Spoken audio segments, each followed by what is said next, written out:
Hello, good day viewers. I am Okocha P. Marcel and this is my channel. In this life, we must never learn how to remain neutral and silent, because your silence will help the oppressor to keep on oppressing the masses. But when you speak up, they see it as an attack. They see it as a caution. They see it as a warning to every bad system they are trying to create. And that is why in this channel, we talk about trending and political issues and we share news contents. So follow us, share our videos, subscribe to our channel, and always come by to watch our daily updates. We will indeed scrutinize. Ashwaju, good to see you, Mr. Oyalo. A couple of things. You talked about the possibility of a credit economy. I said in an economy where over 40% of the young people don't have jobs, is that why you're going to build credit economy? How viable is that? Because that's dependent on jobs and infrastructure creation, for the people. Secondly, part of the campaign promises was a 12% GDP growth.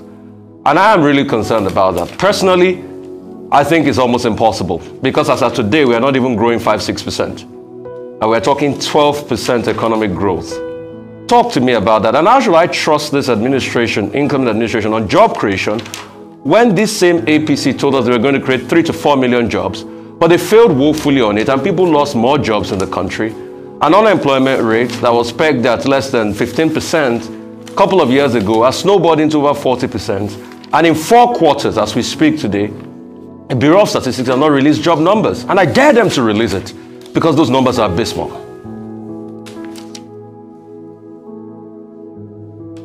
If you are daring them, maybe you should call the person running the place. That's not my job. I don't know whatever you are daring them for. That's their problem, not mine. So now to answer your question in terms of job creation, Asiwaju has stated clearly what a government should do. You see, we keep forgetting that we have 3 tiers of government. When you keep talking about job, have you asked state governors what have they done in terms of job creation? And when you talk about job creation, we always look at only the white-collar jobs. See, let me quickly bring you back to where we were before President Buhari became president. When President Buhari, before he became president, our entire grain crops in Nigeria, if not entire, but at least over 90%, was imported. As I speak today, that has been removed. We have empowered farmers, but of course, nobody thinks about farmers. You keep thinking people who don't work in ministries and government agencies are jobless. However, go and check the statistics. In the last 5 years, especially, I'm going to use the North as an example in this area. To know who is wealthy in the North, one of the things that you have to look at is the ability to go for Umrah, to go for Hajj. Go and check the last 5 years. The highest number of people from the North who have gone on Hajj have been farmers who were empowered, especially rice and grain farmers. So it's easy to sit down and talk about jobs. Creating job is not only for people to get job in ministry and wear collar job. Go to church and wear shirt. Please don't interrupt me. Let me finish. Okay. I have a train of thought. I'm going somewhere. And also, if you don't let me talk, then don't ask questions. I have to go somewhere. Please. That's why I didn't interrupt you. Now, if you're talking about job creation, you have to look at the plans Asiwaju has for job creation. What are those plans? He has earmarked Nigeria into 6 geopolitical zones, and he's looking at competitive advantage of each zone. If you look at the manifesto that was drawn out, every zone has a competitive advantage, and what he will do is to empower the zones, going through the governors and ensuring that jobs are created. So we can't dump everything on the federal government. Like the rice issue I just mentioned, we know that the government of Kebbi State, for instance, took rice production as a huge deal. And the governor, alongside the president and the CBN, were able to empower farmers. So we must also question what our state governors are doing in terms of job creation. And now you also talk about trusting this government. What I want to ask you is this. Before Asiwaju became governor of Lagos State, what was the IGR and the earnings of Lagos State? It was less than 600 million. What was the infrastructural development of Lagos State? What were the life indices and expansion in Lagos State? Now you have to look at what it was in 1999 and what it was today. Now, if this man was the architect of what we are seeing today, yes, his successors must have built on what he has built. But as a visionary and the architect of what we are seeing today, if he did it then why should we not trust him to do it again? He was a man who was able to run a state which despite the president of that period holding on to the allocation of the state for 3 years, despite Supreme Court judgment, yet he was able to fund the state, raise the IGR, and today Lagos State has an economy that is number 5 in Africa. By the time you take out Nigeria, South Africa, Egypt, and Algeria, Lagos comes 5th, bigger than Ghana, bigger than Togo, bigger than Cote d'Ivoire as an economy. That is just one state that this man envisioned and built from 600 million IGR. So clearly what I'm telling you is that we can trust him because he has promised that he will do it, and he's not just promised, he has highlighted how he will do it, and there are time frames attached to it. Now I'm talking about your GDP growth that you say 12%. He didn't say he will grow the GDP 12% today,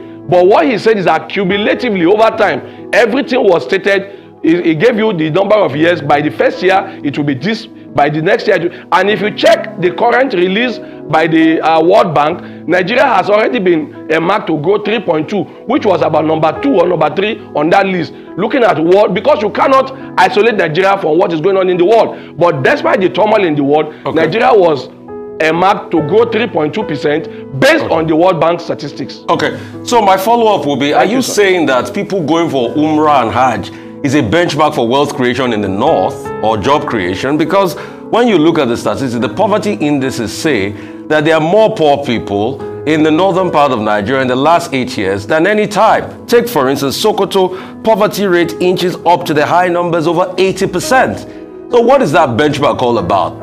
The pure and simple, even despite agricultural job creations, hang on, let me finish, please. Despite agricultural job creations, there's still massive unemployment and poverty in the land. Let me put it to you. I know that federal workers alone do not make up the bulk of the job. That's just 720,000 workers, according to APC in the federal government. But other parts of the economy is still suffering, even those in the agricultural sector. Is it people that have not been able to plant because of insurgency and criminality? Is it the 100 farmers in Zabamari and the likes? And now you are saying Umrah is a benchmark for wealth creation? Are you done? You have the floor. Thank God you mentioned Sokoto. Okay, thank God you mentioned Sokoto, and thank God we both agree that the governors must involve themselves in wealth and job creation. I use Kebbi, which was an APC governed state. Sokoto is governed by a man from the PDP. Maybe you should ask him why his state has 80% poverty, because you can't put that on the federal government. You will, like I told you clearly, the Kebbi state governor, who is an APC governor, was an example and is still an example of what the APC can do if you decide to work. Go and check some of the states that has done well in agriculture. You look at Kebbi, you look at Niger State, you look at Gombe State, and so on and so forth. Kebbi has 72% poverty. The state government must... Kebbi has 72% poverty rate. It's easy to sit... Kebbi has 72% poverty rate. Yeah, you can go ahead. Finish. Can I finish? Go ahead, yeah. You can throw these statistics if it makes you feel better. But I can tell you this clearly. Kebbi has enough rice to feed the entire Nigeria today. And if you are talking about poverty, most times we always deliberately forget that we have both formal and informal economy. And because you don't always want to factor those informal economy into the system, you just put them as poor, because somebody sit down somewhere and say anybody who doesn't earn $1 per day is poor. Meanwhile, the man who doesn't earn $1 can feed you, because he doesn't earn money, but he has enough to feed you. So looking at that is why we have spoken and we have told whoever is in charge of the Bureau of Statistics, there are ways that you have to ensure that whatever you are using is homegrown and can work with us. Go to my village now, you will say, oh, they are poor because they don't earn $1. But these guys have enough in their farms to last you and I for the entire year. But they don't have money in their hands, yet they can feed you. So what we must now do is to find a way of factoring these people into the system so that you can actually benchmark them against more agreeable indices, not the bland $1 per day stuff that was fed down to us by some people. Thank you. I need you to calm down. Doctor? You know, you were 50 years old just about 2 days ago. You know, but that's another subject. We will still discuss. And you didn't wish me happy birthday, so you know. No, I'm wishing you happy birthday now. And we will discuss the implications. You know, because you can't just be 50 and get away with it like that. You know, you have to celebrate it. But I want to ask you, earlier on this program this morning, we were talking about president-elect, presidential candidates making promises. Yeah. And your candidate, now Nigeria's president-elect, has made a lot of promises. Now, some of those promises, can we be confident that he will keep them? One, removal of fuel subsidy. Is he going to have the courage to remove fuel subsidy? Student loans. Where is he going to get the money from?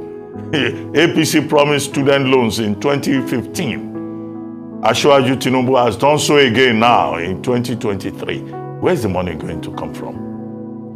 He says he will increase production of crude oil to about 4 million barrels per day. Nigeria has never done anything above 2.2 million barrels a day. So the manifesto, are we going to go through another cycle of empty promises so that, you know, your candidate will come tomorrow and say, well, those were campaign promises? That's not how it's done elsewhere. I've cited just 3 issues. Can you assure us that you will deliver? Let me answer the 3 issues. Let me answer the 3 issues. You asked about the student loan and asked where the money will come from. But you and I just agree now that does he have the courage to take away the subsidy? If we are able to remove the amount of trillions that we have pumped into subsidy, you know clearly there will be money available for some other areas. So yes, there will be money available to handle the student loans and create opportunity for students to access such loans. Then you also talked about, what was the third thing, please? I asked about production of crude oil. Production of crude oil. Over 4 million barrels per day. How is he going to do that? You said the highest we've done has been 2.2 million. But you must remember that we have just discovered crude oil in some other places other than the traditional Niger Delta of recent, Gombe, and I think I can't remember the other state in the north. So we have enough. What you now need to do. What they are doing there is exploration. No. They've not discovered in commercial. They've not discovered in commercial quantity. The one in Gombe is no longer exploration. But not in commercial quantity. The one in Gombe is no longer exploration. Anyway, if you bring in stability to the system, and you remember when President Buhari first came on, it got so bad that we were producing less than 800,000 barrels per day because of problem at the Niger Delta. If you are able to bring in stability into crude oil production area, and don't also forget that the bill that has become a sing-song for hundreds of years in the National Assembly has been finally passed and approved, and is no longer a bill, is now a full working document. If you are able to implement this, while I don't know whether we can do 4 million, I know you can increase from the 2.2 million barrel gradually. And in 4 years, you never can tell where we can hit. So I believe that most of these promises are, and I insist, are deliverables. And if we have the system put in place like President Buhari has done, because he was unfortunate not to have this kind of system put in place. Now, Asiwaju is luckier in the sense that President Buhari has put in more stability in place for him to inherit. And don't also forget that when Buhari came in, we had almost an empty treasury. We were also selling crude as bad then as at $25 per barrel. So hopefully we won't have this kind of problems in the system when Asiwaju comes in. And also, do not forget, he's not just talking about crude oil, he's not talking about gas, building gas pipeline from here to Europe. And I must remind you that President Buhari has started something along that line. So it is just behove on Asiwaju to come in and improve on it. And if we're able to do that, clearly we will not just talk about crude oil, we'll also talk about mass gas production that will earn Nigeria enough money to do other things at home. And we're also looking at reduction of importing goods that are fully produced to ensure that we incentivize most of these companies and producers to come into Nigeria and produce in Nigeria, so that one, it will reduce our wastage of foreign exchange, it will also create jobs, they will pay taxes, and our young people will have experiences where they can work. Because what we do currently now in Nigeria is harmful to our economy. We import almost everything that we consume. It's something that we want to put a stop to. And Asiwaju has put in a system that when it is fully activated, you will begin to understand that yes, Nigeria can actually become a mass producer of goods, not just for Nigerian consumption, but for the entire Africa and West Africa especially. So that is the plan, to make us the hub of production in Africa. And I can assure you, Asiwaju can be trusted. He's done it before, he will do it again. Okay, this student loan that you say, you know, savings from removal of subsidy would, people like me, I will go back to school again to take another degree.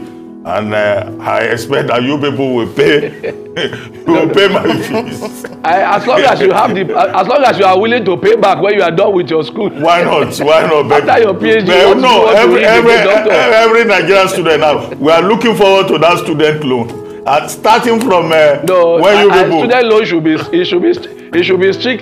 be strictly for undergraduates, not for all of us Agbayas that I've read before. Even me, it's not for me, it's not for you. It's for young men and women. No, there's no limit to education. All right, real quickly, Mr. Ayalo, a quick fact check for you. And at our own level, our education should be funded by us. Okay, real quickly, quick fact check for you before I ask a question. You said KB will be able to feed Nigeria. That's not true. That's false. Based on the fact check, KB does 3.5 million tons of rice. Nigeria needs close to 7 million tons, about 6.7 million tons of rice a year. So KB alone cannot feed the whole of Nigeria. Aya, your question, please. All right, thank you. So, Mr. Ayalo, also a few things. But KB can do half of it, right? You said KB will feed Nigeria. That's what you said, Mr. Ayalo. Simple. You said KB will feed Nigeria. I said KB can feed Nigeria. Simple. Aya, go ahead with your question, please. Aya, go ahead. Which means if you add to it, it will do that. Okay, Mr. Ayalo, let me ask you my questions. So the first thing I wanted to check was, you talked about the indices for measuring poverty, saying that those who could feed themselves in the village had more money, and international organizations would come with yardsticks for measuring that. But that's quite curious, because the definition for poverty across different parts of the world, even from elementary, would say that if you lack access to the basic amenities in life, food, shelter, and food, shelter, and clothing. So it's difficult to understand how the poverty levels haven't risen, whatever indices you use to measure it. So just to ask maybe perhaps what you were referring to, how else you were, you're measuring poverty. The other part of it where you talked about subsidy, the gains from subsidy, paying for loans. Remember that in the budget, the provision for subsidy ends May.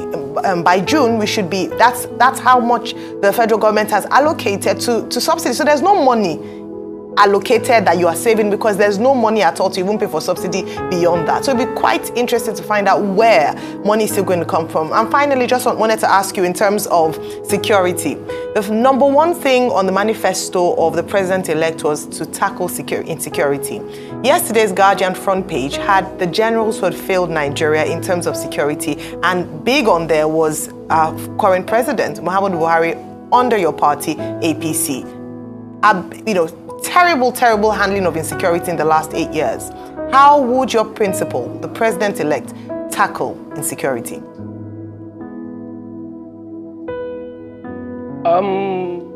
The first question was about poverty. Poverty. Okay, poverty. Okay, poverty. Thank God you said we use the basic definition of poverty, which is ability. To remove poverty is the ability to have shelter, to have clothing, and to have food. Now, the question I would have loved to ask is that those people we mentioned in the villages, are they sleeping under the bridge? Are they not living in a house? Even if it's not a palatial mansion that you are used to, they all have homes over their head, which means that number one need and necessity has been met. Are they walking naked? I don't think so. They all have clothes on them. Can they feed themselves? Most likely, they have food on their farm. So that is exactly what I was saying. You just reinforced it. That they don't have $1 every day coming to them does not mean they can't feed. Does not mean they don't have homes. What we will talk about, or what we need to be saying, is that we must expand two things to them. One, education for their children and their world. Secondly, which is very important, healthcare. And who should do that? Like I told you earlier on, the state and the local government. The federal government will not build primary health centers. It is not the job of federal government. So if you have some of these indices not met, we must be questioning the right sources. If people can sleep in their homes, they have clothes and they are feeding, but they don't have access to education, to good water and road, is that what federal government should be doing? You are just answering my question. Most times we are not talking to the right people. The state government have failed them, and we must call these governments to order. Provide some of these basic amenities for your people so that they can have the basic, and you will no longer call them poor because they can have access to some of these things. Now I'm talking about subsidy. I didn't say it will fund the student loan entirely. I was just answering Dr. Abati's question. Was it Dr. Abati or Rufai that said that? Okay, it was Dr. Abati. Yes, I said yes. Savings from I said yes. Money will be saved. Now money will be saved. What you don't, what we need to clear here is whether it was provided for in the budget or not. You will still spend it. If, for instance, you provided for subsidy in the budget and you don't have the money, you will borrow to fund it. Is that not so? So are you saying you borrow to fund the student loan? So are you going to borrow to fund the student loan is the question I wanted to ask. No, you are not listening to me. Don't mix me up. What I am saying is that we are not providing for subsidy any longer, which means money must be available elsewhere. What I'm saying is that if you provide for subsidy, whether the money is available or not, you will borrow to fund that budget. But now we are not going to provide for subsidy again. So whatever money will have gone into subsidy will go to fund some other areas of our lives. And also, I also told you that we are looking at increasing our revenue, not just by growing the oil and gas sector, but also, not just by growing the oil sector, but the gas sector. And I explained to you that the pipeline being built is already on the way, and Ashwaju has promised to intensify work and ensure it is done. And I remember him clearly saying, I want to compete with Russia, because Russia for today provides almost the entire gas usage for Europe. Imagine if we are able to be the second alternative. Imagine how much we're going to earn from that. So it is easy to be despondent if all you want to do is to be despondent. But it is also good to be optimistic if you want to see that the cup is half full rather than half empty. And now to answer the final question of insecurity and security. Now, we also have to understand that the dynamics have changed from the 70s to now. It is easy to sit down and say President Buhari has failed. It is very easy to say it. But you must ask yourself, in what context? Before now, we do not have what we had in Nigeria today. In the context of what he met on ground, about 5 states were uninhabitable, and from the analysis of the landmass, a landmass the size of Belgium has been carved as a territory for some criminal element who say they are Boko Haram. Today, that is not the issue. We have had it morphed into some other areas. We have banditry and stuff, but they are being dealt with. The only problem I have seen is that everyone who like to talk about security and insecurity always pretend that we have no wins. It is only the losses. And so the moment one bad thing happens, it is a news. But for how long have we had what we used to have? You and I know, sometimes ago, people could not go to their farms and all this, even in the south. But today, the dynamics have changed. It is not as bad as it was.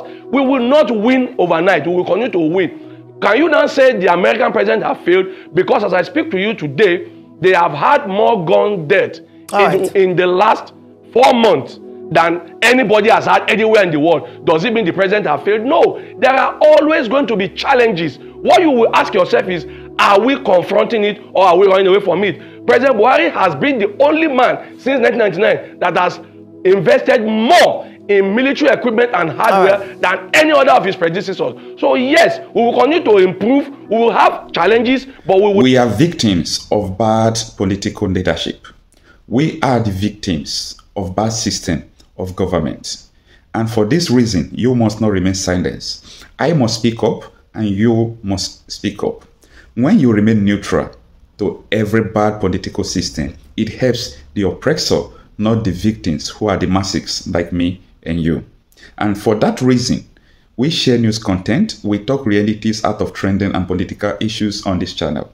My name is Okochapi Marcel and this is my channel. Please kindly help me to share my videos, subscribe to this channel, and always come by for new videos.